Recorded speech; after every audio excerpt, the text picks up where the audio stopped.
dari Gereja Reform Indonesia yang ada di China mengucapkan selamat tahun baru untuk saudara sekalian, baik yang ada di Taiwan, baik yang ada di China, baik yang ada di Hong Kong, baik yang ada di Indonesia. 新年快乐，新年蒙恩, dan kiranya Tuhan yang memberikan akan kasih karunia-Nya melimpah bagi kita, bukan untuk dinikmati sendiri, tapi bagaimana setiap kita dapat menjadi berkat dimanapun Tuhan tempatkan kita. Maka saudara sekalian, memasuki tahun 2025 pasti adalah sesuatu yang sangat-sangat memberikan kepada kita satu optimistik.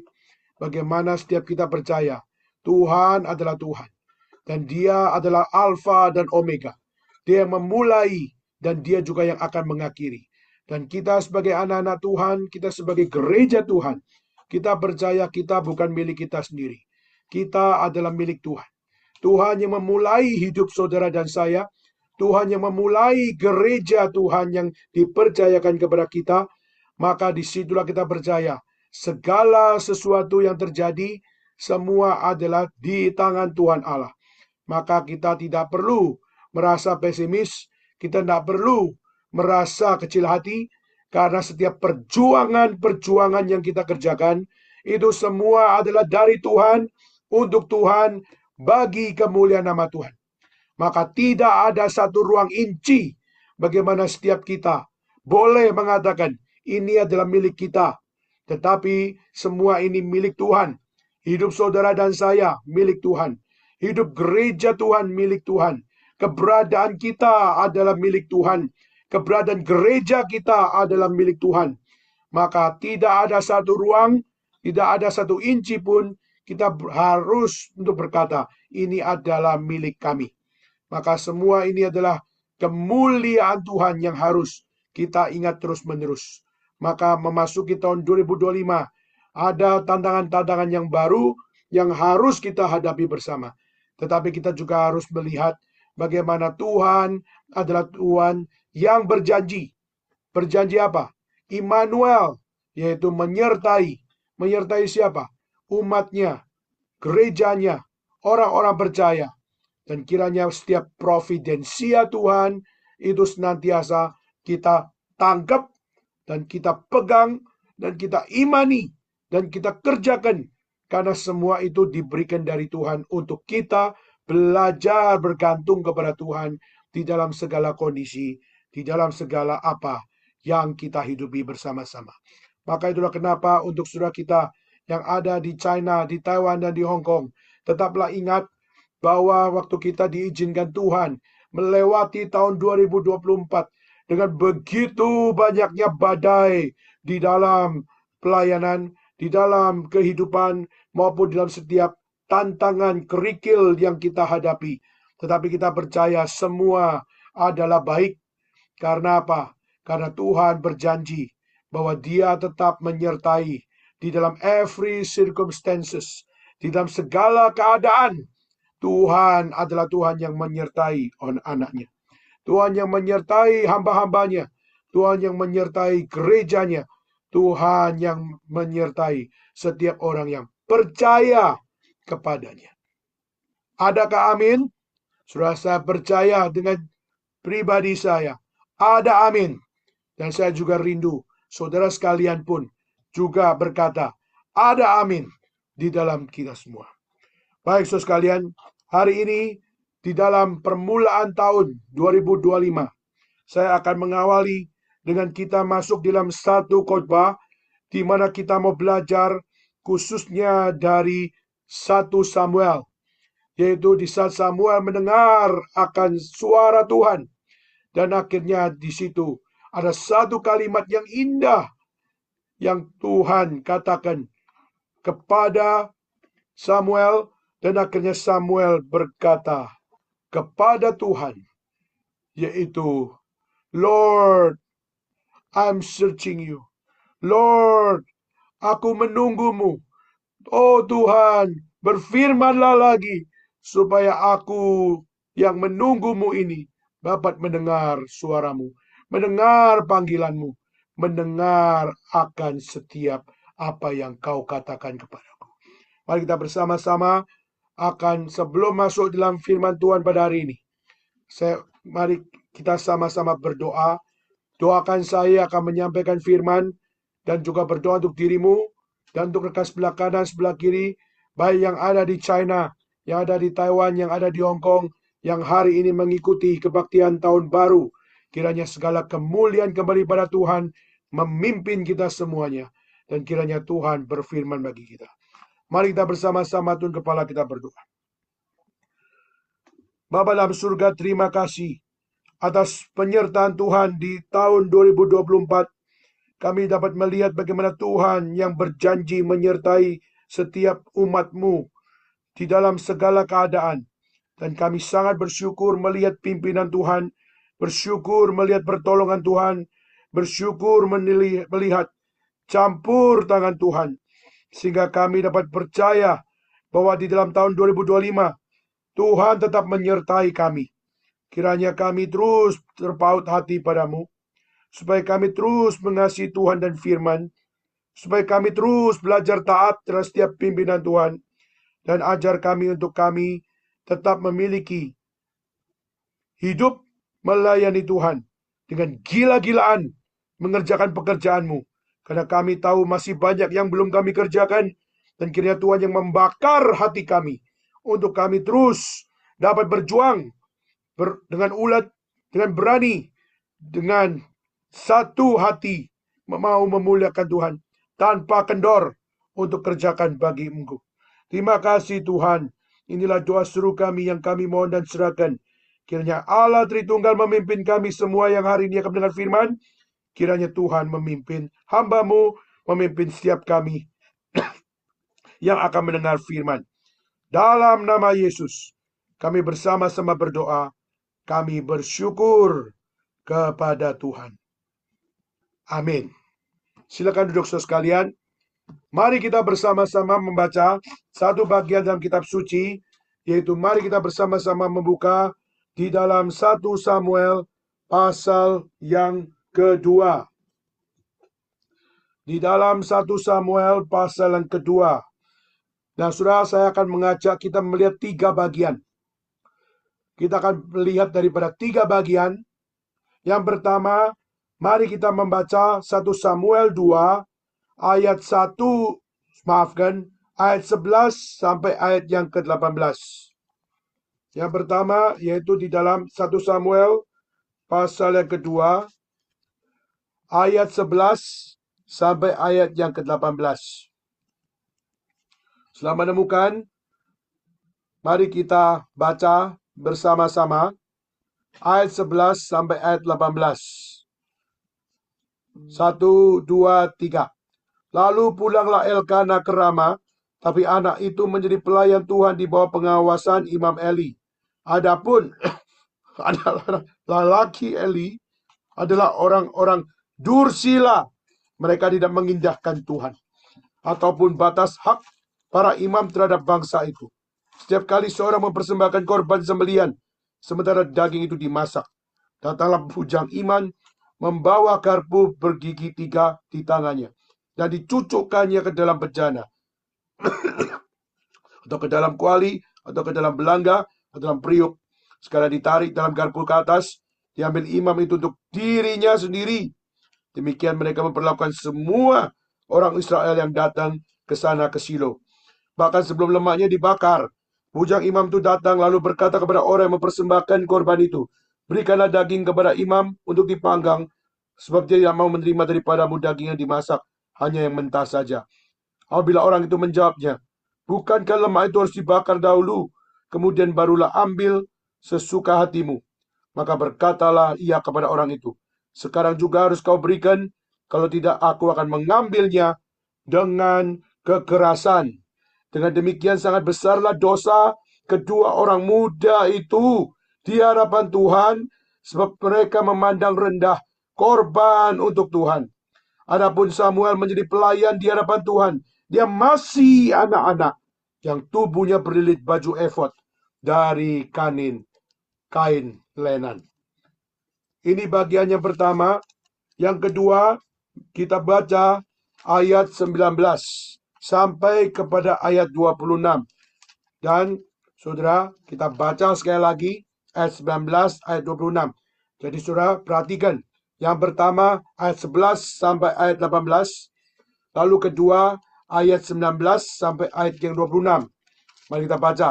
1, 2, 3. Setiap tahun ibunya membuatkan dia berjubah kecil, membawa jubah itu kepadanya. Apabila dia bersama-sama suaminya pergi mempersembahkan korban sembelihan tahunan. Lalu Eli memberkati Elkana dan istrinya. Katanya, Tuhan, kiranya memberikan keturunan kepadamu. Dari perempuan ini pengganti yang telah diserahkan kepada Tuhan. Setelah itu pulanglah mereka ke tempatnya kediamannya. Dan Tuhan mengindahkan Hana, sehingga dia mengandung dan melahirkan 3 anak laki-laki, 2 anak perempuan lagi. Sementara itu makin besarlah Samuel yang muda itu di hadapan Tuhan. Eli telah sangat tua. Apabila didengar segala sesuatu yang dia lakukan anak-anaknya terhadap semua orang Israel, dan bahwa mereka itu tidur dengan perempuan-perempuan yang melayani di depan pintu kemah pertemuan. Berkatalah ia kepada mereka, mengapa kamu melakukan hal yang begitu? Sehingga ku dengar dari segenap bangsa itu tentang perbuatan-perbuatanmu yang jahat itu. Janganlah begitu anak-anakku, bukan kabar baik yang ku dengar itu, bahwa kamu menyebabkan umat Tuhan melakukan pelanggaran. Jika seorang berdosa terhadap seorang yang lain, maka Allah akan mengadili. Tapi jika seorang berdosa terhadap Tuhan, siapakah yang menjadi perantara baginya? Tetapi tidaklah didengarkan mereka perkataan ayahnya itu, sebab Tuhan hendak mematikan mereka. Tetapi Samuel yang muda itu semakin besar, semakin disukai dan baik di hadapan Tuhan maupun di hadapan manusia. Saudara, ini bagian kedua. Di dalam nanti saya akan membahas. Ketiga, yaitu ayat 27 sampai 36.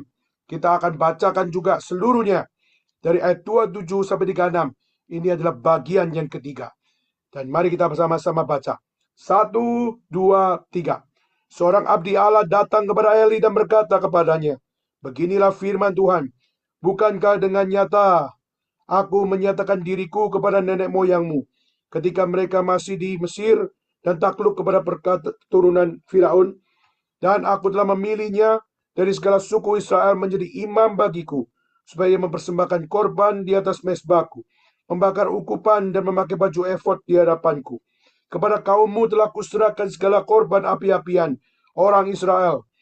Mengapa engkau memandang dengan loba kepada korban sembelianku, korban sajianku yang telah kuperintahkan, dan mengapa engkau menghormati anak-anakmu lebih daripadaku, sambil kamu menggemukkan dirimu dengan bagian terbaik dari setiap korban sajian umatku Israel. Sebab itu, demikianlah firman Tuhan Allah Israel, sesungguhnya aku telah berjanji, keluargamu dan kaummu akan hidup di hadapanku selamanya. Tetapi sekarang demikianlah firman Tuhan, jauhlah hal itu daripadaku. Sebab siapa yang menghormati aku akan kuhormati, tapi siapa yang menghina aku akan dipandang rendah. Sesungguhnya akan datang waktunya bahwa aku akan mematahkan tangan kekuatanmu dan tangan kekuatan kaummu, sehingga tidak ada seorang kakek dalam keluargamu. Maka engkau akan memandang dengan mata bermusuhan kepada segala kebaikan yang akan kulakukan kepada Israel, dan dalam keluargamu takkan ada seorang kakek untuk selamanya. Tapi seorang daripadamu yang tidak kulenyapkan dari lingkungan mezbahku akan membuat matamu rusak dan jiwamu merana. Segala tambahan keluargamu akan mati oleh pedang lawan. Inilah yang akan menjadi tanda bagimu, yakni apa yang terjadi kepada kedua anakmu, Hofni dan Pinehas. Pada hari yang sama, keduanya akan mati. Dan aku akan mengangkat bagiku seorang imam kepercayaan yang berlaku sesuai dengan hatiku dan jiwaku, dan aku akan membangunkan baginya keturunan yang teguh setia, sehingga dia selalu hidup di hadapan orang yang kuurapi. Kemudian siapa yang masih tinggal hidup dari keturunanmu akan datang sujud menyembah kepadanya, meminta sekeping uang, seperak, atau sepotong roti, dan akan berkata, tempatkanlah kiranya aku dalam salah satu golongan imam itu, supaya aku dapat sekerat hati. Saudara, ini bagian yang ketiga.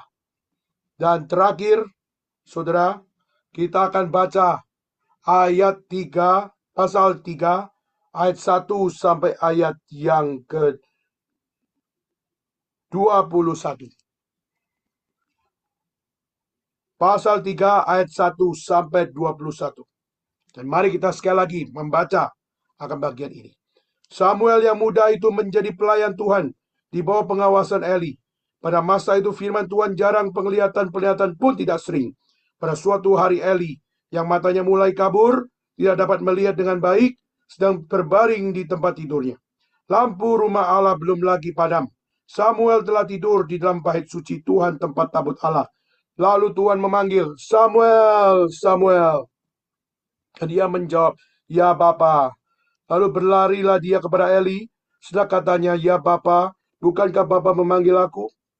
Tapi Eli berkata, aku tidak memanggil. Tidurlah kembali. Lalu pergilah dia tidur. Dan Tuhan memanggil Samuel sekali lagi. Samuel pun bangunlah. Lalu pergi mendapatkan Eli. Lalu berkata, ya Bapa, bukankah Bapa memanggil aku? Tetapi Eli berkata, aku tidak memanggil anakku. Tidurlah kembali. Samuel belum mengenal Tuhan. Firman Tuhan belum pernah dinyatakan kepadanya. Dan Tuhan memanggil Samuel sekali lagi. Untuk ketiga kalinya. Ia pun bangunlah. Lalu pergi mendapatkan Eli serta katanya, ya Bapa, bukankah Bapa memanggil aku? Lalu mengertilah Eli bahwa Tuhanlah yang memanggil anak itu. Sebab itu berkatalah Eli kepada Samuel, pergilah tidur, dan apabila dia memanggil engkau, katakanlah, berbicaralah Tuhan, sebab hambamu ini mendengar. Maka pergilah Samuel dan tidurlah di tempat tidurnya. Lalu datanglah Tuhan berdiri di sana dan memanggil seperti yang sudah-sudah, Samuel, Samuel. Dan Samuel menjawab, berbicaralah, sebab hambamu ini mendengar. Lalu berfirmanlah Tuhan kepada Samuel, ketahuilah aku akan melakukan sesuatu di Israel, sehingga setiap orang yang mendengarnya akan bising kedua telinganya. Pada waktu itu aku akan menepati kepada Eli sekarang telah kufirmankan tentang keluarganya dari mula sampai akhir. Sebab telah kuberitahukan kepadanya bahwa aku akan menghukum keluarganya untuk selamanya karena dosa yang telah diketahuinya, yakni bahwa anak-anaknya telah menghujat Allah, tetapi dia tidak memarahi mereka. Sebab itu aku telah bersumpah kepada keluarga Eli bahwa dosa keluarga Eli tidak akan dihapuskan dengan korban sembelihan atau dengan korban sajian untuk selamanya. Samuel tidur sampai pagi. Kemudian dibukanya pintu rumah Tuhan. Samuel segan memberitahukan penglihatan itu kepada Eli. Tapi Eli memanggil Samuel, katanya, Samuel anakku. Jawab Samuel, ya Bapa. Kata Eli, apakah yang disampaikannya kepadamu? Janganlah kau sembunyikan kepadaku. Kiranya beginilah Allah menghukum engkau, bahkan lebih lagi daripada itu, jika engkau menyembunyikan sepatah kata pun kepadaku dari apa yang disampaikannya kepadamu. Lalu Samuel memberitahukan semuanya itu kepadanya dengan tidak menyembunyikan sesuatu pun. Kemudian Elia berkata, dia Tuhan, biarlah diperbuatnya apa yang dipandangnya baik. Dan Samuel makin besar, dan Tuhan menyertai dia, dan tidak ada satu pun dari firman-Nya itu yang dibiarkannya gugur. Maka tahulah seluruh Israel dari Dan sampai Beersheba bahwa kepada Samuel telah dipercayakan jabatan Nabi Tuhan. Dan Tuhan selanjutnya menampakkan diri di Shilo, sebab ia menyatakan diri di Shilo kepada Samuel dengan perantaraan firman-Nya. Dan perkataan Samuel sampai ke seluruh Israel. Demikian pembacaan firman Tuhan. Kita membaca di dalam beberapa chapter, khususnya untuk kita melihat bagaimana secara konteks apa yang dimaksud daripada kalimat di saat Tuhan memanggil Samuel, Samuel, dan apa yang menjadi jawaban daripada Samuel pada saat dia mengatakan, berbicaralah Tuhan, sebab hambamu itu mendengar. Apa yang menjadi konteks di dalam statement yang luar biasa besar ini? Apa yang menjadi konteks daripada satu jawaban yang begitu rendah hati sebagai seorang yang sadar dirinya sebagai hamba di hadapan Tuhan Allah. Saudara, apa yang menjadi bagian yang perlu kita sama-sama sadari, khususnya di saat kita memasuki tahun yang baru, di tahun 2025. Saudara, pada saat kita lihat bagian yang pertama, yaitu di dalam pasal 2, ayat 11 dan 18. Kita melihat bagaimana ada satu kontras di dalam bagian yang pertama, yaitu gimana anak-anak Imam Eli dengan Imam Eli sendiri itu memiliki akan satu hal yang berbeda luar biasa. Kita melihat Imam Eli adalah imam yang dipercayakan untuk melayani di bait suci. Melayani di bait suci tidak bisa sembarangan orang. Melayani di bait suci tidak boleh diganggu gugat oleh siapapun. Karena menjadi seorang imam itu semua adalah dipilih oleh Tuhan. Sebagai seorang hamba Tuhan, dia adalah orang yang bertanggung jawab di hadapan Tuhan. Maka itu adalah sesuatu yang tidak mudah, yang harus ditanggung oleh seorang yang menerima panggilan Tuhan, yang menerima akan satu tugas daripada Tuhan, dan bagaimana dia harus untuk bagaimana peka dalam setiap apa yang dikerjakannya. Maka suatu tanggung jawab yang besar yang harus ditanggung oleh seorang imam. Nah, maka Imam Eli seorang yang dipakai Tuhan di dalam melayani bait suci. Dia menjadi akan tempat bagaimana setiap orang-orang yang dilayaninya bergantung kepada Tuhan melalui setiap pengajaran, melalui setiap akan apa yang diberikan, melalui nasihat maupun juga melalui setiap discussion maupun melalui akan setiap apa yang diberikan sebagai inspirasi bagi jemaatnya. Maka tidaklah mudah bagi orang seperti itu, karena dia harus bertanggung jawab bukan hanya kepada jemaatnya, tapi bertanggung jawab di hadapan Tuhan Allah. Maka saudara, Imam Eli dipercayakan satu tugas yang mutlak, tugas yang berasal dari Tuhan Allah. Maka dia tidak boleh main-main, maka dia tidak boleh sembarangan. Maka tugasnya bukan menyenangkan jemaat, bukan menyenangkan gereja, bukan menyenangkan akan setiap orang-orang yang ada di dalam environment-nya. Tidak peduli kaya, tidak peduli miskin, tidak peduli pintar, tidak peduli bodoh, semuanya tidak bisa mendikte akan hamba yang dipilih oleh Tuhan Allah. Tetapi sudah bukan berarti mereka tidak bisa untuk menerima akan satu nasihat. Karena Tuhan bisa memberikan nasihat Tuhan kepada orang-orang yang ada sekelilingnya. Tetapi bukan berarti mereka bisa sembarangan. Tidak bukan berarti mereka bisa dengan seenaknya sendiri. Tapi mereka semua harus bertanggung jawab di hadapan Tuhan di saat mereka mengatakan ini maupun mengatakan itu. Maka seorang Imam Eli, seorang yang bertanggung jawab di hadapan Tuhan. Tetapi kita juga tahu di dalam kitab yang kita baca tadi, khususnya apa yang sudah kita baca, di mana dikatakan bahwa dia punya dua anak. Anaknya namanya Hofni, namanya adalah Pinehas. Keduanya ini adalah anak-anak dari Imam Eli. Nah, pada saat mereka adalah anak-anak dari Imam Eli, mereka harusnya adalah anak-anak yang saleh. Kenapa? Karena dia adalah anak dari Imam Eli. Surah ini adalah pergumulan yang dipunyai oleh sebagian orang. Yaitu apa? Yaitu mereka yang mungkin adalah anak-anak pendeta. Mereka yang adalah anak-anak penginjil. Mereka yang adalah anak-anak missionary. Mereka adalah anak-anak hamba Tuhan. Sebagai anak hamba Tuhan, tidak bisa punya kebebasan seperti yang bukan anak hamba Tuhan. Kenapa? Karena ketika seseorang dilahirkan dari keluarga hamba Tuhan, mereka langsung melihat bahwa apa? Kamu dari keluarga hamba Tuhan, maka seyogyanya lah bahwa hidupmu harus seperti teladan dari ayahmu, teladan dari ibumu, teladan daripada orang yang dipilih Tuhan. Maka sepatutnya lah engkau juga mencerminkan apa yang ada pada diri ayahmu atau dari diri ibumu.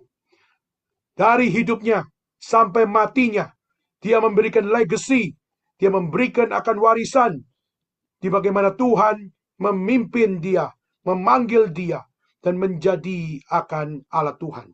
Maka saudara, menjadi seorang anak dari seorang imam, di situ kita bisa melihat bagaimana mereka harus belajar membatasi diri, bukan menjadi orang berdosa, bukan menjadi orang yang seenaknya sendiri, tapi belajar bagaimana meneladani imam, seperti imam meneladani Tuhan, maka mereka harus belajar meneladani Tuhan dengan belajar daripada ayahnya sendiri. Tetapi kita melihat anak-anak ini sepatutnya harusnya adalah anak yang saleh. Sepatutnya adalah anak yang benar. Tetapi kita juga tahu dengan pembatasan yang seperti itu, akhirnya mereka menjadi orang-orang yang akhirnya menggumulkan satu hal, yaitu apa? Kenapa harus seperti itu? Kenapa saya tidak boleh seperti yang lain? Dan sebagainya. Maka itulah kenapa banyak dari pergumulan orang-orang yang dilahirkan dari keluarga imam, dari keluarga pendeta, memiliki pergumulan yang sama. Tidak peduli dari zaman dulu sampai zaman sekarang. Pergumulan itu tetaplah sama.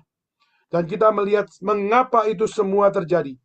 Karena itu adalah dalil yang Tuhan percayakan supaya mereka semua menjadi akan bagian bahwa dari kehidupan hamba Tuhan pun kita juga bisa belajar baik dari hal yang positif maupun belajar dari hal yang negatif.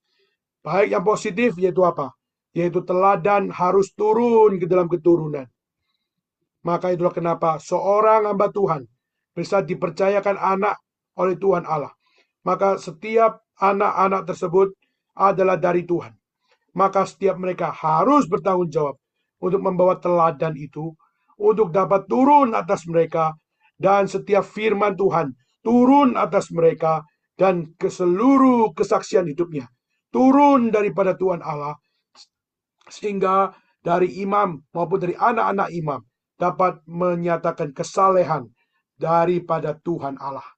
Tetapi kita juga bisa belajar hal yang negatif, yaitu apa?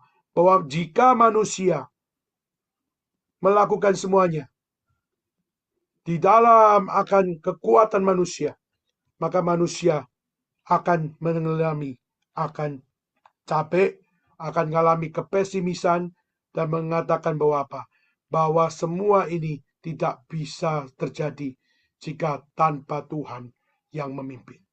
Maka seorang imam pun tidak akan mampu bisa mendidik anaknya dengan kekuatannya sendiri. Dia harus dengan satu hal, kejujuran, bahwa Tuhan yang harus memimpin saya. Karena kalau saya tidak dipimpin dan saya tidak taat, maka saya tidak mungkin. Maka Imam Eli, selain dia bergantung kepada Tuhan, tapi dia juga jatuh di dalam satu penilaian, yaitu membiarkan anak-anaknya menjatuh di dalam dosa. Maka itulah kesalahan fatal dari imam, kesalahan fatal dari Imam Eli, sehingga dia tahu anaknya nggak beres, tetapi dia berusaha supaya anaknya beres, berusaha memberikan peringatan-peringatan, tapi sudah berusaha pun dia tidak didengar sekalipun. Dan akhirnya kita melihat Samuel membiarkan dia melakukan hal yang merusak nama Tuhan, merusak nama bait suci Tuhan, merusak nama Imam Eli, maupun merusak Israel. Maka saudara, itulah kenapa secara kontras kita melihat mereka seharusnya adalah anak-anak yang saleh. Berarti ini adalah goal daripada gereja, goal daripada hamba Tuhan, goal daripada imam, goal daripada setiap orang yang percaya kepada Tuhan. Tetapi ayat 12 dikatakan, adapun anak-anak lelaki Eli adalah orang-orang dursila. Kata dursila di situ ditafsirkan sebagai orang-orang yang wickedness. Orang-orang wickedness adalah orang-orang yang najis, orang-orang yang tidak mengindahkan Tuhan, orang-orang yang tidak takut akan Tuhan, orang-orang yang mencemarkan Tuhan. Saudara, ini adalah sesuatu yang pasti memalukan di dalam keluarga hamba Tuhan. Ini adalah sesuatu yang pasti memalukan di dalam keluarga orang percaya. Ini pasti sesuatu yang memalukan dan bisa menjadi perbincangan yang sangat-sangat negatif di saat kita melihat ini semua terjadi di dalam keluarga imam. Saudara, ini pun sampai hari ini pun terjadi. Apa yang terjadi pada Imam Eli dengan anak-anaknya sampai hari ini pun juga terjadi. Kalau kita melihat hamba Tuhan di Amerika, namanya John Piper, dia sudah besarkan anak yang nakal namanya Abraham Piper. Anak ini nakal dari kecil, tapi dia mendidik terus dengan Bible camp, dengan Bible studies. Dia terus ajar dan akhirnya dia bertobat. Tetapi setelah itu karena kekecewaan, akhirnya anak itu meninggalkan iman kekristenan, meninggalkan setiap pengajaran Alkitab, dan juga meninggalkan papanya sendiri, dan meninggalkan John Piper, dan akhirnya dia menjadi seorang video log creator. Dan akhirnya dengan jadi content creator, lalu memperkenalkan ajaran ateisme, memperkenalkan ajaran against the gospel of Christ. Dan kita melihat itu yang menjadi sesuatu hal. Perguncingan di mana-mana. Bukankah seorang hamba Tuhan seharusnya bisa memenangkan anaknya dulu, baru memenangkan jiwa orang lain? Bukankah seharusnya teladan harus ada di keluarganya sendiri, baru menjadi berkat bagi orang lain? Tapi sekarang mana? Anaknya sendiri melawan, anaknya sendiri membuang ajaran-ajaran yang benar dan melawan Tuhan, melawan papanya sendiri dan sebagainya. Saudara, memang tidak bisa apple to apple. Tapi kita melihat bagaimana ini pergumulan yang tidak berhenti sampai hari ini. Sampai hari ini kita bisa temukan banyak hamba-hamba Tuhan yang anaknya gagal. Kita masih melihat banyak pendeta-pendeta yang anaknya justru melawan iman daripada papanya sendiri. Dan itu adalah kontras sekali. Menunjukkan bahwa apa? Seseorang bisa percaya pada Tuhan kalau bukan daripada anugerah Tuhan Allah yang ditangkap, maka setiap orang akan menjadi orang-orang yang tidak mungkin dapat menjadi percaya. Menjadi seorang Kristen bukan karena kekuatan sendiri. Menjadi orang Kristen bukan karena kehebatan papamu atau kehebatan mamamu atau kehebatanmu. Tetapi semua itu adalah sesuatu hal yang mau dikontraskan di dalam bagian ini. Bahwa apa? Jangan kira engkau sudah di keluarga Kristen, sudah beres di mata Tuhan. Saudara, Imam Eli adalah imam, tetapi apakah berarti anaknya sudah beres di mata Tuhan? Tuhan mengatakan bahwa aku akan mematikan mereka. Menunjukkan bahwa apa? Menunjukkan bahwa Tuhan ada Tuhan yang memberkati. Tuhan dan Tuhan yang mempercayakan pelayanan. Tapi Tuhan juga yang berhak menghukum setiap orang-orang di dalam pelayanan. Orang yang berada dalam gereja, jangan pikir Tuhan tidak pernah untuk mengatakan bahwa aku akan mematikan kamu. Seorang pendeta, jangan lupa Tuhan berhak mematikan kamu. Jangan lupa Tuhan juga berhak mematikan anak-anakmu.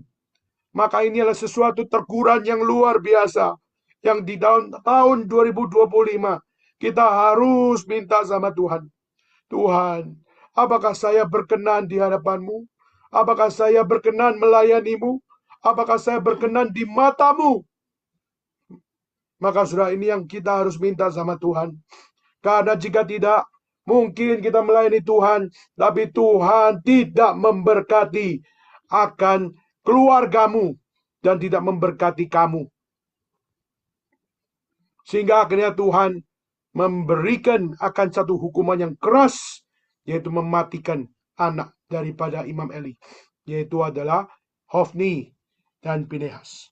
Mereka dikatakan sebagai seorang yang dursila, yaitu orang yang bejat, orang yang bidat, orang yang tidak mengindahkan Tuhan. Saudara, setiap pergumulan anak-anak hamba Tuhan itu ingin bebas, ingin nakal, ingin bisa melakukan apa yang mereka suka. Karena dunia mereka terlalu sempit, karena adanya satu pembatasan, yaitu kamu adalah keluarga imam. Kamu adalah keluarga hamba Tuhan, maka kamu memiliki pagar rohani yang harus membebaskan kamu, supaya kamu bisa jadi contoh bagi orang lain. Tapi seringkali kita terlalu muda, kita masih terlalu kurang berpengalaman. Kita ingin mencicipi pengalaman-pengalaman yang baru. Maka itulah kenapa kita seringkali melihat banyak anak-anak pendeta ingin berontak. Kenapa? Karena mereka merasa, aku dilahirkan untuk bisa belajar dari dunia ini, bukan belajar dari prinsip-prinsip firman Tuhan. Maka saya juga mau belajar dunia ini. Maka saya mau ke dunia yang lebih luas. Saya mau belajar dari orang yang lebih banyak. Dan saya juga mau melihat bagaimana dunia membentuk saya. Maka seringkali worldview dibangun bukan dari Tuhan, tapi seringkali kita juga ingin dunia membentuk kita. Cara pandang kita ingin dibentuk tidak selalu daripada firman, tapi kita juga ingin bahwa cara pandang kita juga dibentuk oleh dunia. Maka seringkali kita mengejar environment, kita mengejar something new, sehingga akhirnya apa? Itu menjadi satu hal. Minimal saya ingin menghirup udara lebih bebas. Nah, saudara, kita bisa mengerti pergumulan Ofni dan Pinehas, karena dialah seorang yang mengalami akan satu hal, di mana orang-orang mengharapkan mereka menjadi teladan di dalam keluarga Eli. Tetapi kita melihat yang dilakukan Hofni dan Pinehas sudah tidak lagi mewakili apa yang benar. Bahkan dikatakan wicked. Kenapa? Karena dia justru melakukan hal yang tidak beres.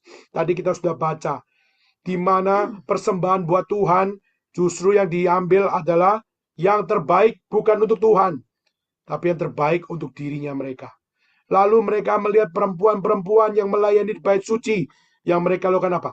Mereka meniduri secara seksual mereka yang melayani di bait suci. Saudara, ini sesuatu bukan lagi bicara tentang etika yang benar. Itu sudah etika yang rusak di dalam gereja. Tidak bisa diizinkan. Itu adalah etika yang bisa diterima. Itu adalah ajaran bidat yang dilakukan Pinehas, yang dilakukan oleh siapanya Hofni.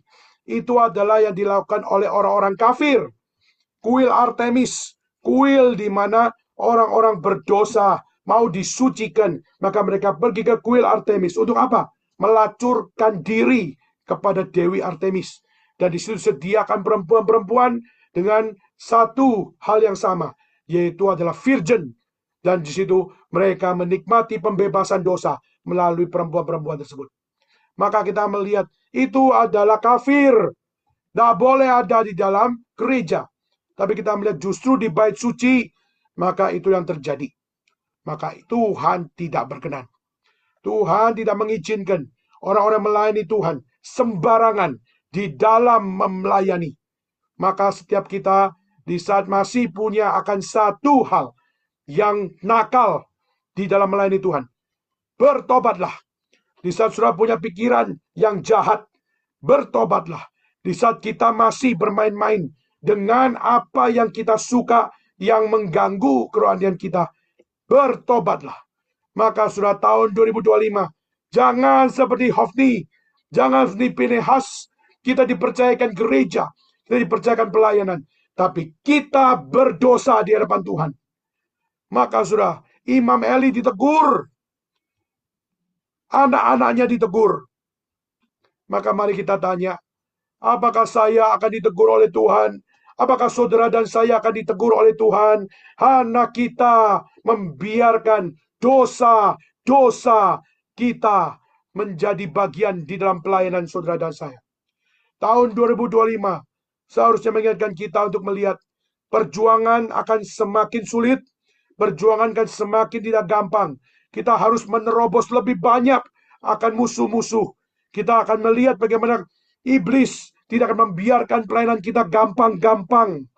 Kita akan harus melewati setiap hal-hal yang akan membuat kita capek, akan membuat kita lelah, membuat kita kadang-kadang jatuh di dalam kepesimisan.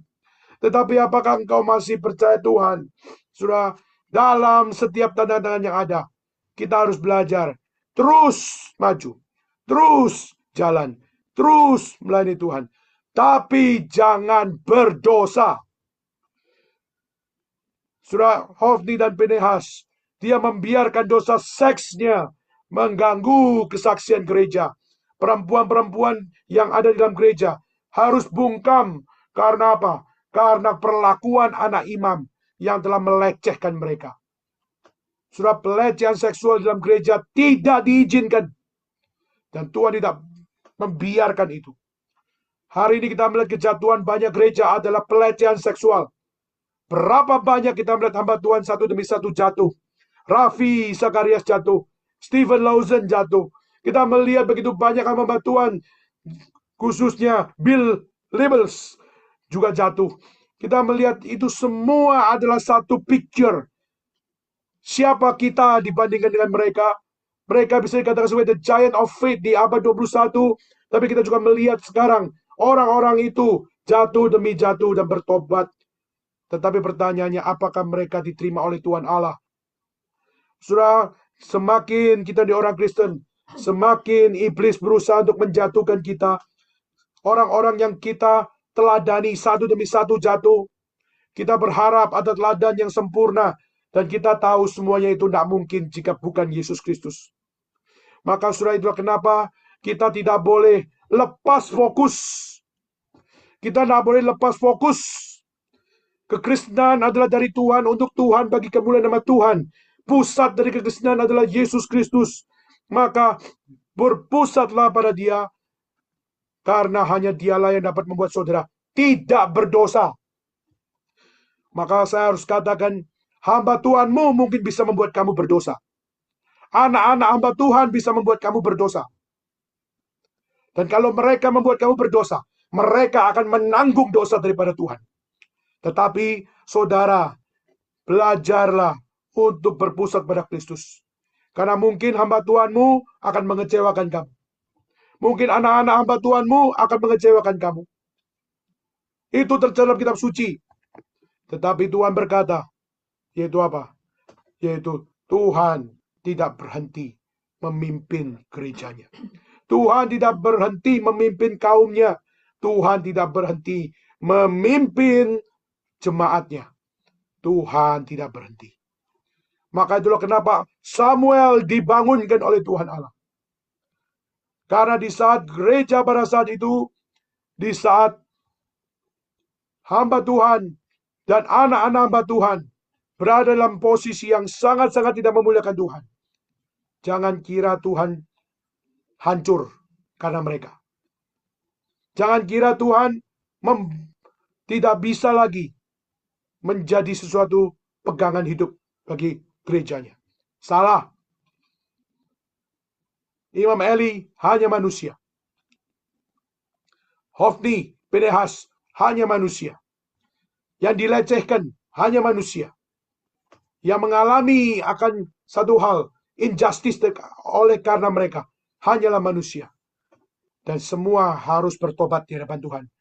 Kenapa? Karena bait suci milik Tuhan.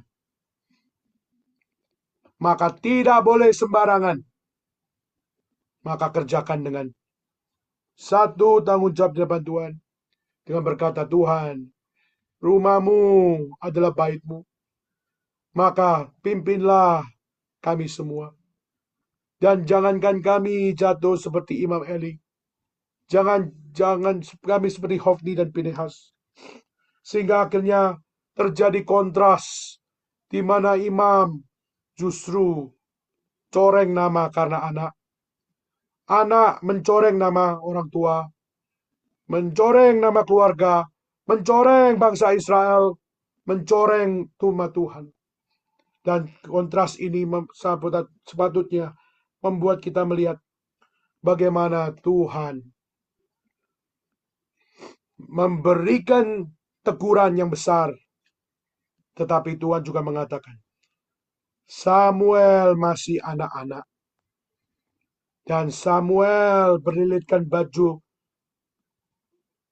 daripada yang diberikan oleh ibunya. Dan baju efod dari kain lenan tertera pada tubuhnya. Saudara, apa artinya? Di saat kita melihat kerusakan terjadi di dalam gereja, kerusakan terjadi di dalam hamba Tuhan, kerusakan terjadi dalam keluarga hamba Tuhan. Apakah berarti Tuhan tidak ada di situ? Tuhan ada di situ. Dan Tuhan menyatakan di dalam konteks yang rumit seperti itu, Tuhan menunjukkan, Samuel masih anak-anak, tetapi tubuhnya berlilitkan baju efod dan dari kain lenan. Menunjukkan bahwa apa? Konteksnya boleh rumit, tapi jangan lupa Tuhan bekerja. Tuhan bekerja dengan membangkitkan seorang anak-anak. Maka saudara, jangan pikir nasib daripada gereja hanya ada pada senior. Karena Tuhan berhak membangkitkan orang-orang yang junior untuk menunjukkan rencana kekal Tuhan. Alkitab tidak pernah salah menunjukkan dalilnya. Bahwa di saat kita melihat orang semakin senior, semakin banyak godaan. Satu sisi kita melihat semakin senior, semakin berbijaksana, semakin berhikmat. Tapi jangan lupa, di sana juga banyak sekali godaan. Dan kita melihat yang bagian pertama ini, antara Imam Eli dengan anak-anaknya. Ada kontras yang luar biasa. Tetapi Tuhan menunjukkan, di dalam konteks yang begitu rumit seperti itu, ada satu yang memberikan pengharapan. Dan itu sudah Tuhan taruh di situ. Siapa? Samuel. Masih anak-anak, tapi dia terus pakai jubah efod. Jubah efod adalah jubah pelayanan di dalam bait suci. Baju efod itu adalah baju sakral yang hanya dipakai untuk melayani bait suci. Dan ibu dari Samuel tidak habis-habisnya jahitin baju untuk Samuel. Kenapa? Karena Samuel adalah anak Tuhan. Dipersembahkan kepada Tuhan. Maka diberikan akan satu dorongan oleh orang tuanya untuk jadi hamba Tuhan. Jadi hamba Tuhan bisa rusak kayak Imam Eli, bisa rusak seperti Hofni dan Pinehas, bisa. Tetapi apakah Tuhan membiarkan? Saudara, mungkin kita berkata, saya tidak mau di gereja ini, saya tidak mau gereja itu. Kenapa? Brengsek semuanya. Bisa kita akan mengatakan itu. Tapi jangan lupa, Tuhan juga menempatkan orang yang benar, anak yang benar, yang sungguh-sungguh untuk apa?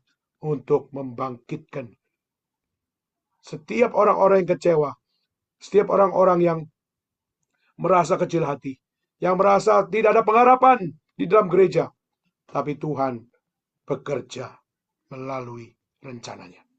Maka adalah itu kontras yang pertama kita lihat dari ayat 11 sampai ayat yang ke-18. Kontras daripada Imam Eli dan anak-anaknya, Hofni dan Pinehas.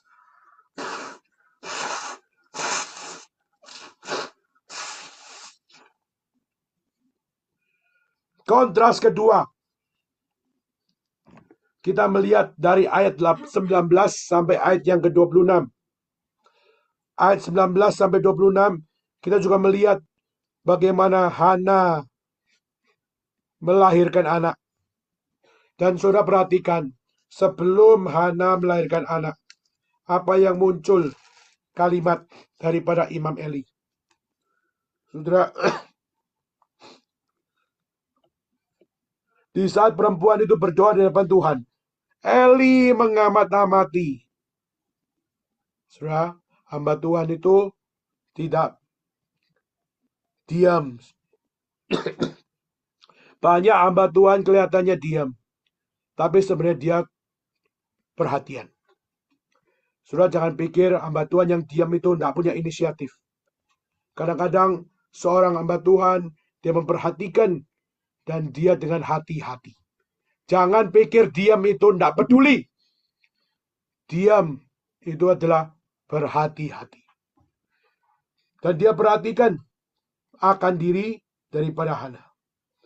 Dan pada saat dia perhatikan, heran ini. Hana berdoa, tapi kok bibirnya saja yang bergerak, suaranya nggak kedengeran. Saudara, saya kemarin khotbah atau dalam beberapa kesempatan memimpin pujian secara onsite di Shanghai. Saya nggak keluarkan suara. Kenapa? Karena suara saya lebih habis dari hari ini. Sehingga akhirnya saya minta yang lain yang nyanyi. Saya hanya pakai tangan saya gerak. Nah, saudara sekalian, orang mungkin akan mengatakan kalau saya melakukan itu tanpa suara, saya mungkin sedang bersandiwara. Saya mungkin sedang bermunafik ria. Kelihatannya nyanyi padahal nggak nyanyi. Seperti itu kira-kira. Kita melihat Eli, lihat Hana berdoa minta anak. Dia berdoa. Dan Eli mengamat-amati. Dan saudara tahu ayat 13. Apa yang dikatakan oleh Eli? Apa yang direspon dari Eli? Saya bacakan ya. Dan karena Hana berkata dalam hatinya, hanya bibirnya saja bergerak-gerak, tapi suaranya kedengaran. Apa? Maka Eli menyangka perempuan ini mabok. Saudara, seorang hamba Tuhan, dia perhatikan. Tapi kadang perhatikan tidak sesuai cara Tuhan mau dia memperhatikan. Justru banyak seorang hamba Tuhan memperhatikan, akhirnya salah mengambil decision. Salah kenapa? Karena justru bukan untuk melihat apa yang terpenting, tapi banyak sekali terjebak. Karena apa? Terjebak karena fenomena. Terjebak karena performance. Yang akhirnya dia sangka perempuan ini mabok. Saudara, dari sini kita akhirnya bisa tahu. Imam Eli nggak peka-peka banget kok. Imam Eli itu seorang hamba Tuhan yang nggak perfect banget. Dia hamba Tuhan yang bisa salah. Dia hamba Tuhan yang bisa ngawur. Dia hamba Tuhan yang bisa ngaco. Maka kalau bisa punya pendeta tidak ngaco, itu adalah anugerah Tuhan. Kalau bisa punya hamba Tuhan yang peka, itu adalah campur tangan Tuhan. Kenapa? Karena jika tidak, sangat potensial bahwa seorang imam, seorang pendeta bisa ngaco, bisa ngawur, bahkan bisa memperhatikan saudara, tapi dengan decision yang salah. Eli melakukan itu. Eli melihat, memperhatikan, mengamati, tapi akhirnya dia terjebak dengan etalase yang dia lihat, etalase view yang dia lihat, yaitu sepertinya dia mabok.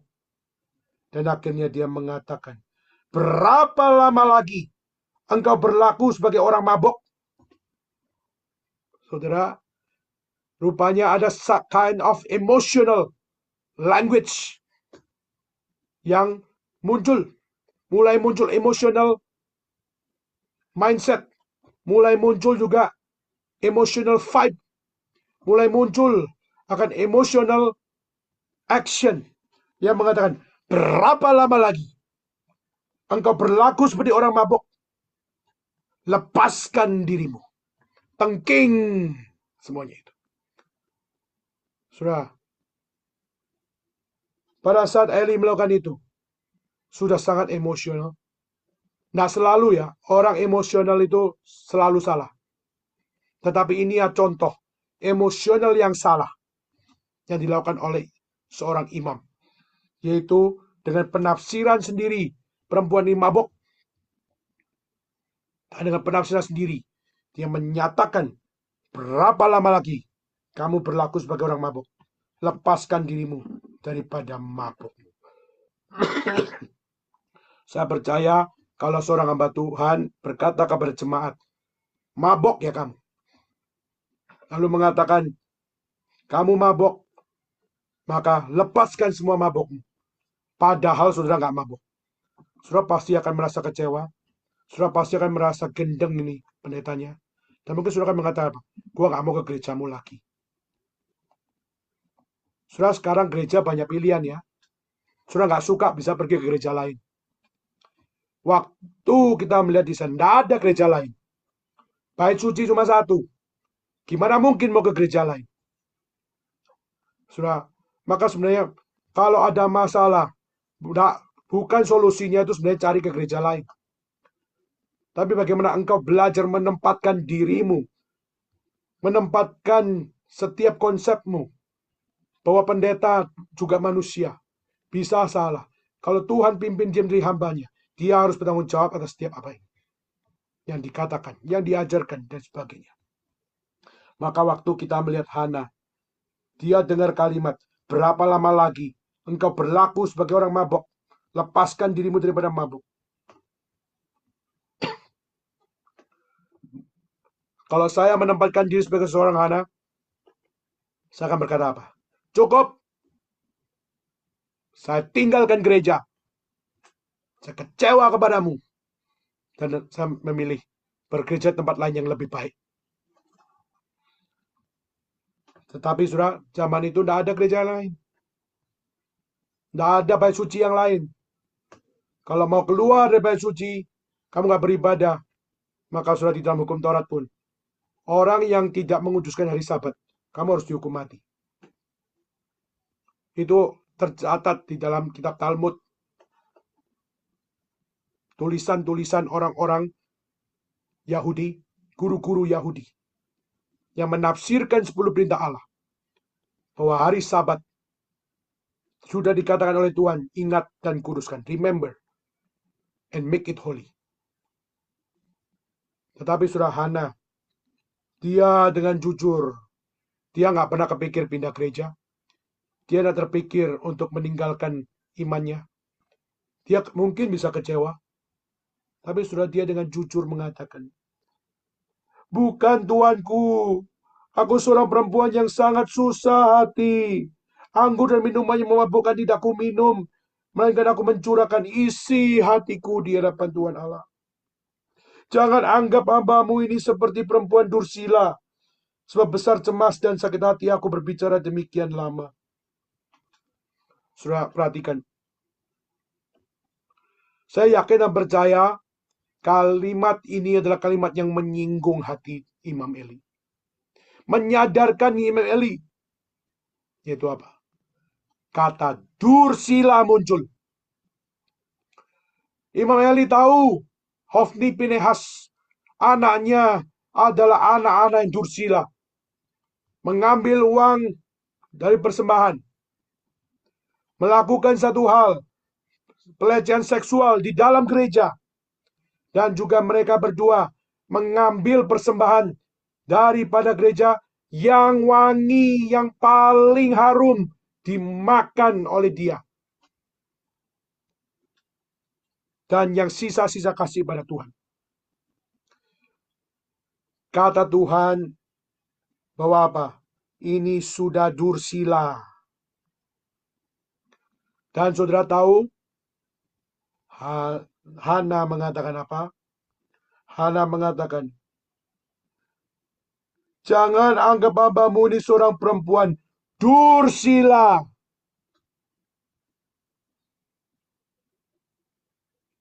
Jangan anggap aku sebagai orang yang melakukan dosa. Karena aku jujur, aku ingin memohon kepada Tuhan, mendengar isi hatiku. Dan Eli akhirnya berbeda jawabannya. Apa yang dijawab oleh Eli? Eli mengatakan, pergilah dengan selamat, dan Allah Israel akan memberikan kepadamu apa yang kau minta daripadanya. Saudara, seorang imam sadar bahwa tidak selalu yang dia nilai adalah kebenaran. Yang dia amat-amati tidak selalu benar. Kenapa? Karena dia amat-amati itu bisa berada di dalam kind of performance dari orang tersebut dan penilaian manusia jika tidak daripada godly perspektif, maka konsepnya bisa salah. Maka bagaimana seorang hamba Tuhan berkonsep itu harus mengikuti godly perspektif. Tanpa godly perspektif, seorang hamba Tuhan bisa menilai dengan salah, bisa mengajar dengan salah, bisa menuntun jemaatnya pada jalan yang salah, dan bisa merusak nama Tuhan di dalam bait suci yang kelihatannya suci dan kudus, tapi semua itu rusak. Hari ini di abad 21, berapa banyak gereja-gereja yang membawa jemaatnya bukan kepada kebenaran, tetapi membawa jemaatnya meninggalkan Tuhan yang benar. Maka kita meminta Tuhan, kiranya pertobatan ada pada pendeta, pertobatan ada pada hamba Tuhan, pertobatan ada pada para imam, pertobatan ada pada pelayan-pelayan Tuhan, pertobatan juga ada pada setiap hamba-hambanya, dan pertobatan juga ada pada jemaatnya. Kiranya sinkronisasi kebenaran firman Allah mereformasi seluruh tatanan di dalam gereja, di dalam keluarga, di dalam seluruh apa yang ada pada hidup manusia. Maka saudara, kontras yang kedua kita melihat hal ini. Bagaimana dari keturunan Hana. Hana mengatakan, biarlah hambamu mendapatkan belas kasihan daripadamu. Dan saudara, dia minta belas kasihan dari siapa? Daripada Tuhan. Melalui siapa? Melalui hambanya. Siapa hambanya? Imam Eli. Dia tidak marah. Dia mungkin jengkel. Aku adalah seorang yang sakit hati, yang sedang curhat sama Tuhan. Aku bukan orang gila seperti perkataanmu. Aku bukan orang yang mabok seperti katamu. Aku bukan orang yang seperti yang kau maksud. Tapi dia tahu bahwa saya jangan dianggap dursila. Saya sungguh-sungguh jujur. Saya mau berdoa kepada Tuhan. Sharing semua apa yang kukumpulkan. Saudara sekalian, di sini kita melihat kontrasnya antara Imam Eli dengan Hana.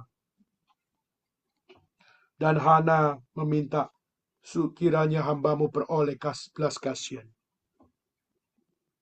Beroleh apa? Beroleh apa yang benar dari Tuhan. Dan saudara, satu hal yang saya sangat suka. Biarlah hambamu yang mendapat belas kasihan daripadamu. Dan perempuan itu mau makan dan mukanya tidak muram lagi. Saya kadang pikir, apa dia ini bodoh ya? Hamba tuannya sudah salah nilai dia, sudah dianggap mabuk, masih mau berapa lama lagi mabuk. Tapi seorang jemaat ini mengatakan apa? Aku tidak mabuk. Aku bukan perempuan dursila. Aku jujur, aku mau curhat kepada Tuhan. Minta Tuhan berbelas kasihan kepada saya. Minta Tuhan berbelas kasihan kepada saya. Dan saudara, akhirnya Alkitab mencatat, pergilah dengan selamat. Allah Israel memberikan kepadamu apa yang kau minta kepadanya. Saya percaya dari hamba Tuhan yang tidak sempurna ini, Tuhan masih juga berbelas kasihan kepada hambanya. Tuhan masih mau pakai Eli untuk di dalam keterbatasan yang ada untuk berkata berkat. Masih ada blessing yang Tuhan mau katakan kepada mereka melalui mulut orang yang kurang peka. Dan Tuhan berkata, Allah Israel akan memberikan kepadamu apa yang kau minta daripadanya. Apakah kalimat itu kalimat khotbah saja? Narasi khotbah saja? Homiletika khotbah saja? Itu cuma sermon notes saja? Saudara, kita melihat orang yang gak sempurna ini. Tuhan masih berbelas kasihan. Mau pakai hamba Tuhan yang gak sempurna ini untuk berkata, pergilah dengan selamat. Allah Israel memberikan kepadamu apa yang kau minta kepadanya. Saudara sekalian, Hana pulang dengan tidak muram lagi. Dia pulang dengan satu hal yang luar biasa. Merasa bahwa apa? Tuhan menyenangkan jiwanya. Menghibur dirinya. Memberikan jawaban atas Tuhan. Dan itu terjadi sungguh-sungguh. Apa yang dicatat kitab suci? Setahun kemudian mengandunglah Hana dan melahirkan seorang anak laki-laki. Ia menamai anak itu Samuel karena aku telah memintanya dari Tuhan. Lalu bahkan akhirnya kita melihat bukan cuma Samuel anak satu-satunya. Tapi dia juga punya anak-anak yang lain nantinya. Sudah menunjukkan bahwa apa? Bahwa Tuhan memakai Hana, keluarga Hana, anak Hana, Samuel di dalam rencana Tuhan. Untuk apa? Untuk Tuhan once again memakai orang yang dipilihnya untuk melayani Tuhan di dalam new generation. Maka Imam Eli tidak akan selama-lamanya melayani Tuhan. Tetapi akan ada new generation yang Tuhan bangkitkan. Adanya new generation yang Tuhan bangun. Dan new generation itu akan Tuhan pakai lebih, dan lebih. Untuk siapa? Bukan untuk saya, bukan untuk kita, tapi untuk Tuhan. Dan kita melihat itu yang dikerjakan oleh Tuhan di dalam konteks Imam Eli dan keluarga Hana. Dan kita melihat Samuel lahir dari satu nama, aku telah memintanya daripada Tuhan. Saudara sekalian, kontras yang kedua ini menunjukkan kepada kita bahwa Imam Eli tidak sempurna. Tapi Tuhan masih mau pakai ketidaksempurnaannya untuk menjalankan rencana Tuhan, yaitu untuk menyatakan Samuel harus lahir. Karena dalam pengetahuan Tuhan, Samuel adalah rencana Tuhan.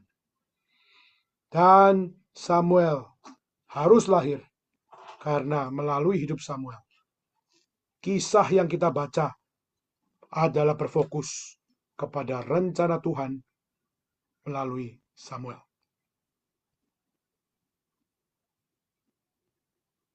Lalu, saudara, itu kontras yang kedua. Lalu kontras yang ketiga, kita melihat dari siapa? Kita melihat daripada Samuel, waktu dia menjadi seorang yang melayani Tuhan, melayani dari masa anak-anak, dan dia melayani bait suci Tuhan. Saudara, sesuatu yang menarik. Kalau saudara baca ayat 27 sampai 36,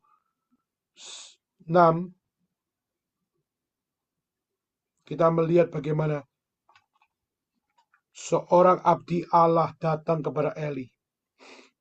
Di mana seorang abdi Allah ini memberikan vonis kepada Eli. Memberikan vonis kepada kaum keluarganya. Di mana vonis tersebut adalah vonis yang memberikan kontras yang luar biasa. Sebelum vonis itu dikatakan di dalam ayat 27. Coba lihat satu ayat di atasnya. Di ayat 26. Ayat 26 cerita apa? Tetapi Samuel yang muda itu semakin besar semakin disukai, baik di hadapan Tuhan maupun di hadapan manusia. Saudara, Samuel sudah ditentukan Tuhan. Dan dia semakin di dalam masa mudanya, semakin besar, semakin disukai di hadapan Tuhan maupun di hadapan manusia. Lalu lihat dari kalimat itu. Seorang abdi Allah datang mengatakan bahwa melalui keturunanmu, Tuhan akan memvonis kamu tidak akan lihat anak-anakmu. Secara singkat, bahwa apa? Kamu akan memandang semuanya. Akan kulenyapkan. Ini menjadi tanda bagimu. Ayat 34 terutama. Inilah yang akan menjadi tanda bagimu. Yakni apa yang akan terjadi pada kedua anakmu. Hofni, Pinehas. Pada hari yang sama. Keduanya akan mati. Surah hukuman Tuhan. Murka Tuhan. Jangan main-main. Karena Tuhan berhak untuk menyatakan penghukumannya. Tuhan Maha Kasih. Tapi Tuhan juga bukan berarti Tuhan sembarangan mengasihi. Tuhan berhak membatasi kasihnya untuk supaya tidak dipermainkan. Maka keadilan Tuhan harus berjalan. Kasih yang adil harus ada. Maka kasih yang adil yaitu apa? Mengasihi yang benar dan dengan adil menghukum yang salah. Dan saudara sekalian, ayat 34 seharusnya membuat kita gentar, menjadi tanda bagimu, hei Imam Eli. Kedua anakmu Hofni dan Pinehas, pada hari yang sama, keduanya akan mati. Dua anakmu akan mati, tidak ada penerus. Dua anakmu akan mati, imam akan berhenti. Tidak ada lagi keturunan Eli menjadi imam. Tidak ada pengganti, tidak ada regenerasi.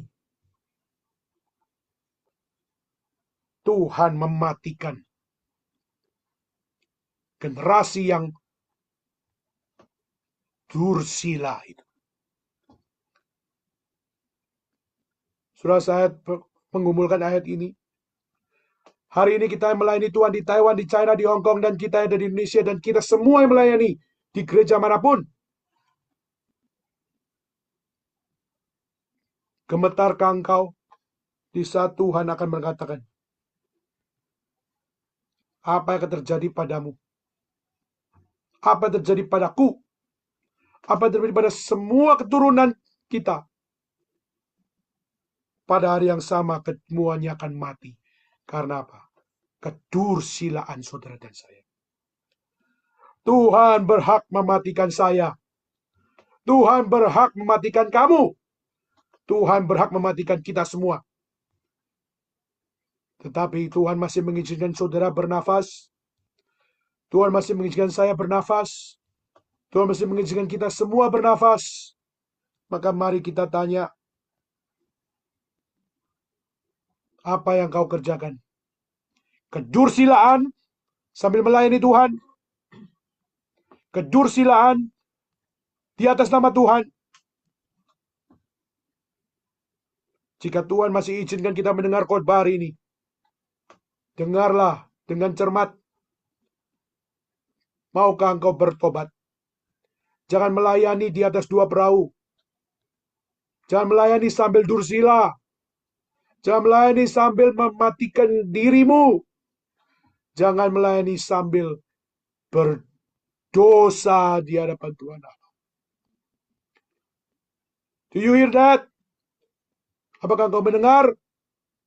Kiranya engkau terima dan minta Tuhan, ampuni saya.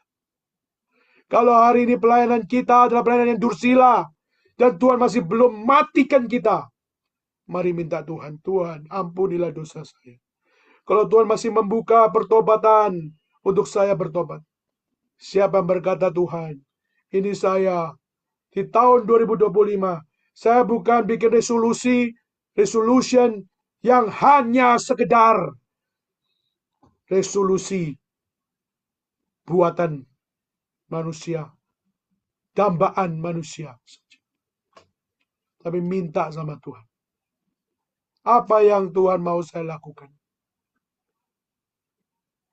Saya rela diperas Tuhan. Saya rela dipakai Tuhan. Saya rela untuk melakukan apa yang Tuhan mau. Kalau perlu, sampai titik penghabisan. Tuhan, aku mau bertobat sampai akhir. Siapa yang punya doa seperti ini? Jangan ulangi Hofni Pinehas. Jangan ulangi Imam Eli. Tapi minta Tuhan pimpin kita semua. Bertobat tidak seperti mereka. Kalau Tuhan masih izinkan kau bertobat, maukah engkau berkata, ini saya Tuhan? Maka saudara, Tuhan menegur Imam Eli. Tuhan menegur Hofni Pinehas.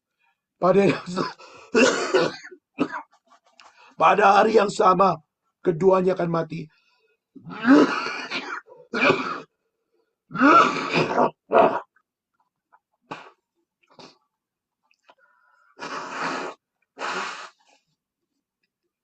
Tapi lihat ayat 35.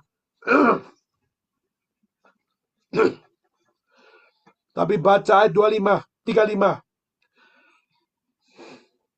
Dan aku akan mengangkat bagiku seorang imam kepercayaan yang berlaku sesuai dengan hatiku dan jiwaku. Aku akan membangunkan baginya keturunan yang teguh setia, sehingga dia selalu hidup yang kuurapi.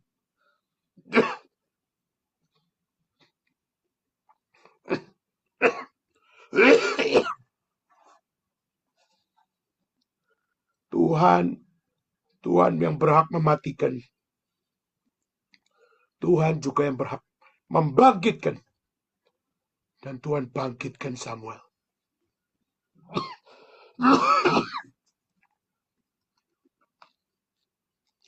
Samuel yang muda itu semakin besar. Semakin disukai. Baik di hadapan Tuhan dan di hadapan manusia. Kalau bukan Tuhan yang melingkupi hidup Samuel, Samuel pun tidak akan bisa.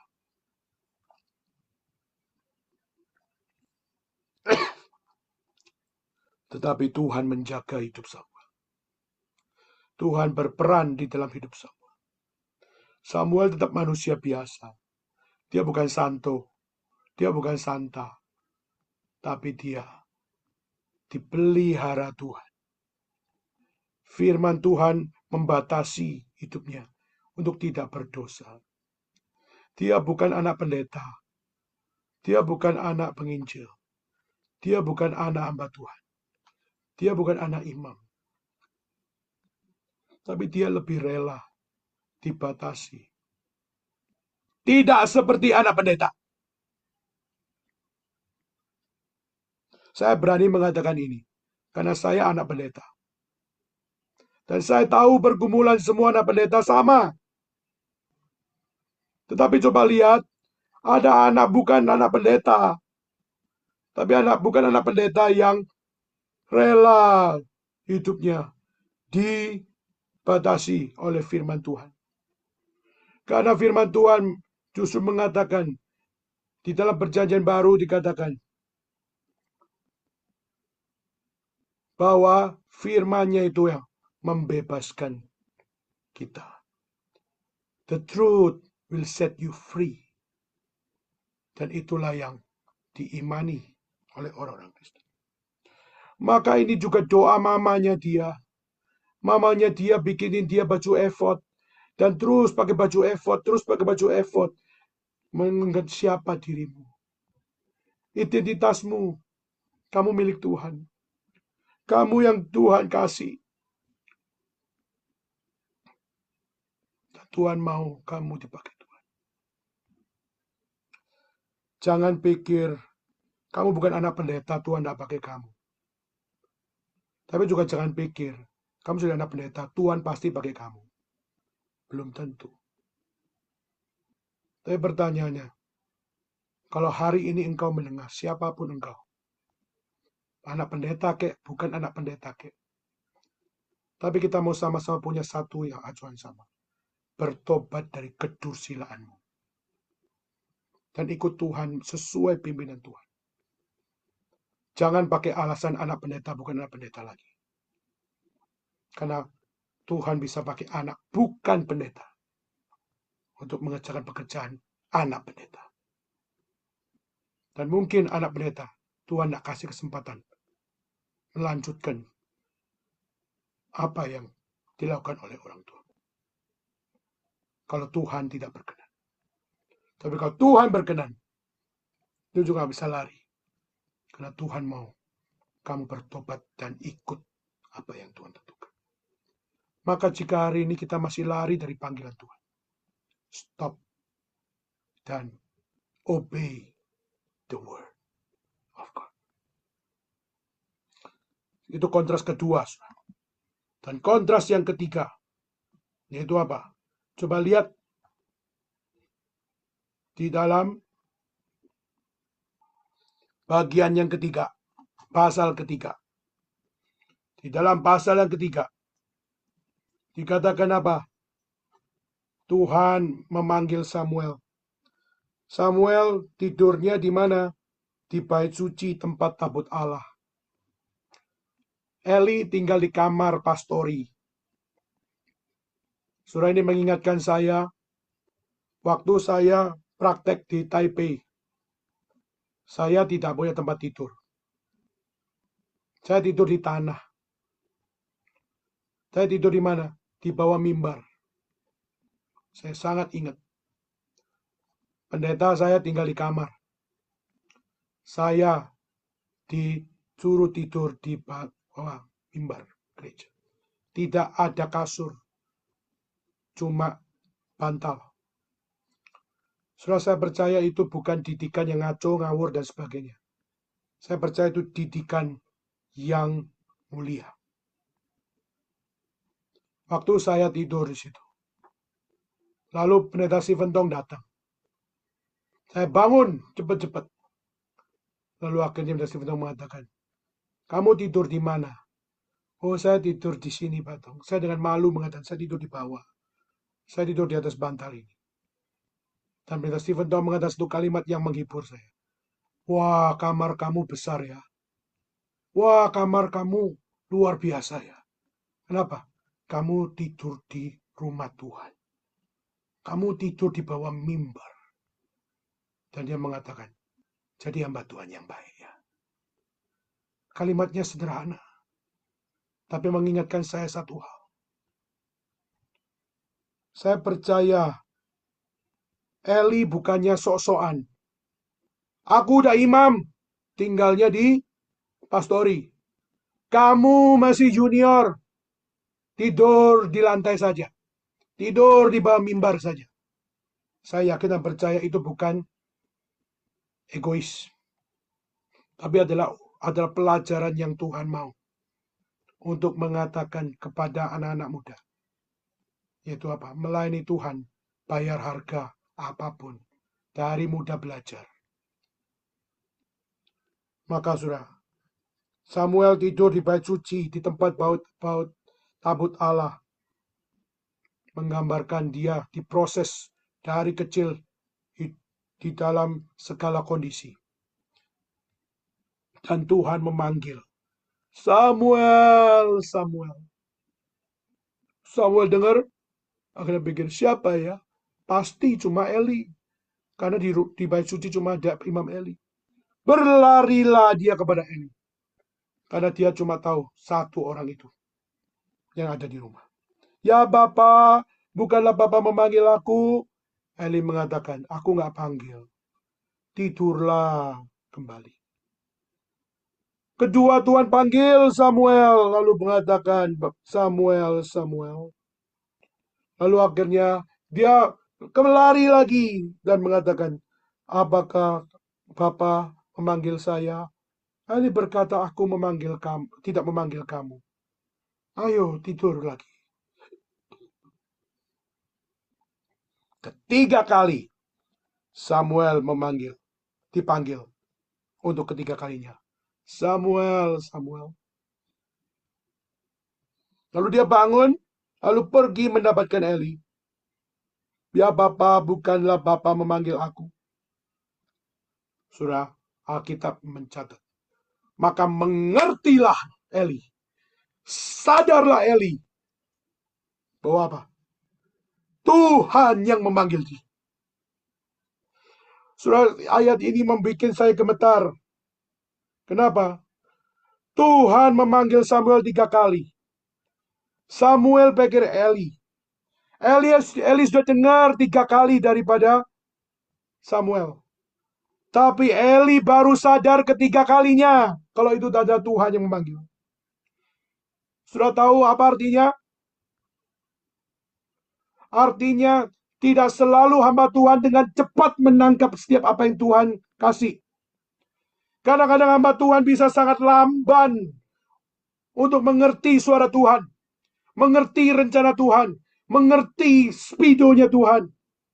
Kadang-kadang hamba Tuhan bisa jatuh dalam kelambanan mengerti apa yang Tuhan mau.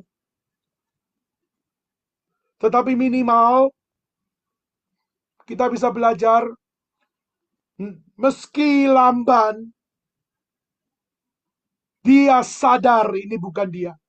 Ini sadar bukan orang lain. Dia sadar ini suara Tuhan. Ini menunjukkan satu fakta. Ada Tuhan memakai orang dan akhirnya bisa menangkap dengan cepat. Imam Eli salah satu contoh hamba Tuhan yang tidak sempurna. Yang begitu lamban mengerti. Menangkap setiap momennya. Tapi dia tetap dikasih Tuhan anugerah untuk sadar. Dan dia sadar ini suara Tuhan. Lalu dia bilang, kalau kamu dengar lagi bilang, Samuel, Samuel, maka apa yang kamu harus katakan? Berbicaralah, sebab hambamu ini mendengar. Kalimat ini ajaran siapa? Imam Eli. Imam yang tidak sempurna itu, imam yang jatuh bangun, yang bisa saja ditolak oleh Hana, yang bisa ditolak oleh jemaatnya, yang bisa ditolak oleh siapapun. Tetapi dia berkata apa? Berbicaralah Tuhan, sebab hambamu ini mendengar. Masih ada pelajaran rohani dari orang yang sempurna. Kepada siapa? Kepada semua. Saudara juga bukan orang sempurna, bukan? Tapi jangan pikir Tuhan tidak bisa pakai saudara. Kita semua gak sempurna. Tapi mintalah sama Tuhan. Tuhan, saya gak sempurna. Tapi apakah saya masih dipakai Tuhan? Tuhan, saya gak sempurna. Tapi apakah saya masih juga bisa mendengar suara Tuhan? Tuhan, apakah saya bisa dengan lebih cepat lagi dengar? Apakah mungkin saya masih terlalu lambat dengar? Kalaupun saya masih terlalu lambat dengar, sadarkan saya di saat semua itu terjadi, yaitu ini yang Tuhan mau. Berbicaralah, sebab hambamu ini mendengar. Dan bukan itu saja, saudara. Akhirnya Tuhan memberikan jawaban. Di saat Samuel berkata, ini hambamu, berbicaralah. Dan akhirnya Tuhan berbicara kepada Samuel. Dan semua perkataan daripada Tuhan kepada Samuel adalah perkataan tentang siapa? Tentang Eli, tentang Hofni, tentang Pinehas. Diberitahukan semuanya akan apa yang akan terjadi pada Hofni dan Pinehas. Coba perhatikan berarti apa? Firman Tuhan bukan cuma dibutuhkan oleh Samuel, tapi Eli pun besok paginya mengatakan, katakan kepada saya dengan jujur, Tuhan ngomong apa sama kamu? Jangan dikurangi, jangan ditambah. Katakan apa yang dia katakan. Nggak perlu sungkan, nggak perlu untuk kamu tutup-tutupi. Katakan, Dan akhirnya dikatakan semuanya. Lalu Samuel mengatakan, "Dia Tuhan, biarlah diperbuatnya apa yang dipandangnya baik." Samuel dipakai Tuhan jadi corongnya Tuhan, menyadarkan setiap orang-orang yang sudah dursila, yang sudah melayani Tuhan tapi lamban, kurang peka, dan sebagainya, tidak sempurna. Tapi Samuel, corongnya Tuhan, diperdengarkan. Taat atau tidak. Sudah, saya akan berhenti di sini dengan mengajak kita semua untuk memikirkan, kenapa Yesus datang dalam dunia? Dunia lamban menerima dia, bukan? Dunia bahkan berusaha menolak dia, bukan? Ada yang sadar dia akan datang, ada yang tidak mau sadar dia akan datang, ada yang tidak sadar dia akan datang. Tetapi Yesus datang menggenapi rencana Tuhan. Dan kalau Yesus datang dalam dunia, sampai akhirnya harus lahir di palungan, mati di atas kayu salib, tapi dia naik ke surga, naik, bangkit dari kematian, naik ke surga, dan akan datang kembali kedua kalinya. Saudara, apakah Tuhan tidak menyertai? Saudara, kisah ini harusnya membuat kita melihat Samuel semakin besar, Tuhan menyertai dia. Saudara, ayat sampai 19. Coba baca. Saya ajak semua baca ayat 19. 1, 2, 3. Dan Samuel makin besar, dan Tuhan menyertai dia, dan tidak ada satupun dari firman-Nya dibiarkannya gugur. Adakah Samuel di tahun 2025? Adakah Samuel di Perry Hong Kong, di Gary Shanghai, di Gary Taiwan, di Indonesia? Adakah anak-anak Tuhan yang makin besar? Adakah anak-anak Tuhan yang Tuhan menyertai dia? Adakah anak-anak Tuhan yang tidak satu pun dari firman-Nya dibiarkan gugur?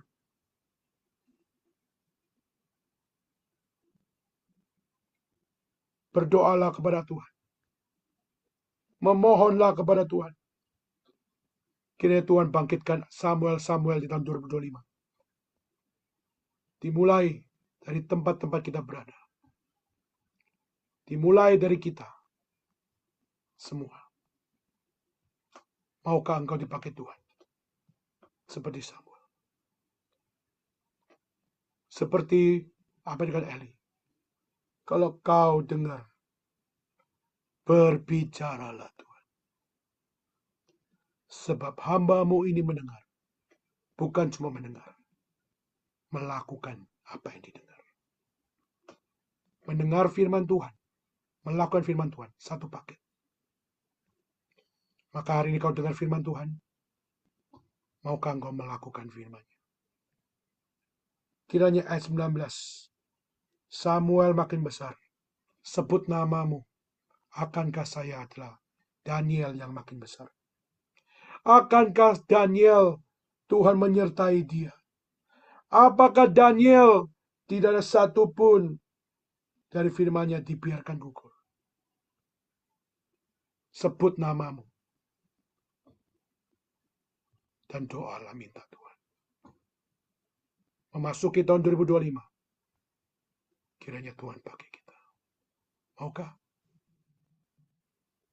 Kiranya Tuhan memberkati kita. Mari kita pakai berdiri. Kita bersama-sama berdoa. Bapa, terima kasih. Bapa, terima kasih.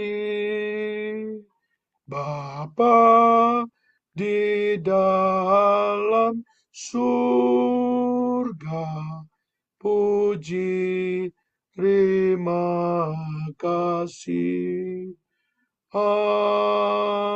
Amin. Mari kita bersama-sama dengan gereja segala abad baca satu pengakuan iman yang berbunyi demikian. Aku percaya kepada Allah, Bapa yang Maha Kuasa, Khalik langit dan bumi. Dan kepada Yesus Kristus, anak yang tunggal Tuhan kita, yang dikandung dari Roh Kudus, dari antara Maria, yang kita sengsara bermatan Pontius Pilatus, disalibkan, mati dan dikuburkan, dan turun dalam kerajaan maut. Pada hari ketiga bangkit pula dari orang mati, naik ke surga, duduk sebelah kanan Allah, Bapa yang Maha Kuasa. Dan dari sana ia akan datang untuk menghakimi orang yang hidup dan yang mati. Aku percaya pada Roh Kudus, Gereja yang kudus dan am, persekutuan orang kudus, pengampunan dosa, kebangkitan tubuh, dan hidup yang kekal. Amin.